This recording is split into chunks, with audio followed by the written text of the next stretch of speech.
Nous sommes là pour la deuxième Assemblée générale ordinaire de l'association qui a été portée sur les fonds baptismaux il y a 2 ans.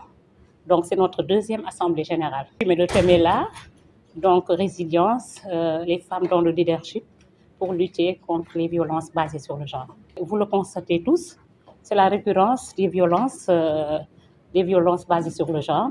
Donc, les femmes magistrates ont leur mot à dire et se réunissent donc toute cette journée pour discuter, pour parler des violences basées sur le genre, pour voir un peu comment la femme magistrate va appréhender les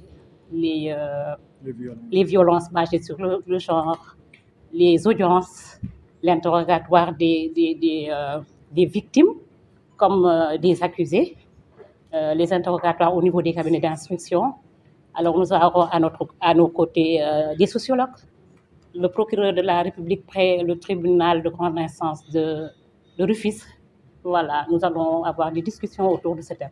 Ce sont des plaies qui sont enfouies au plus profond de ceux qui les ont subies, pour les victimes, mais pour les accusés aussi, essayer d'écarter ce qui pourrait être peut-être naturel, une présomption de culpabilité, alors que le principe, c'est la présomption d'innocence.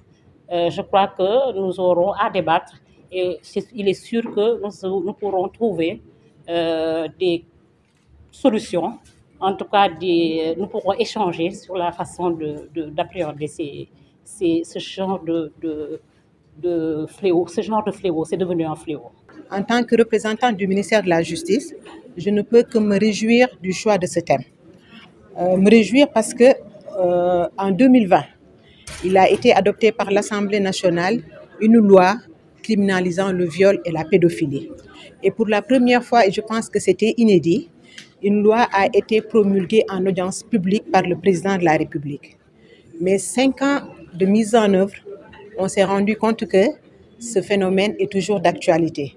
Il était normal que les femmes magistrats chargées de l'application de la loi se réunissent, mettent à profit leur concertation pour réfléchir sur le phénomène, voir pourquoi cette recrudescence de ces violences faites aux femmes malgré le durcissement de la peine. Alors la tutelle est en train de faire actuellement au niveau de la direction des affaires criminelles et des grâces une évaluation de la mise en œuvre de cette loi pour analyser quelles sont les zones qui sont les plus marquées et malgré le durcissement de la peine, pourquoi ce phénomène est toujours d'actualité.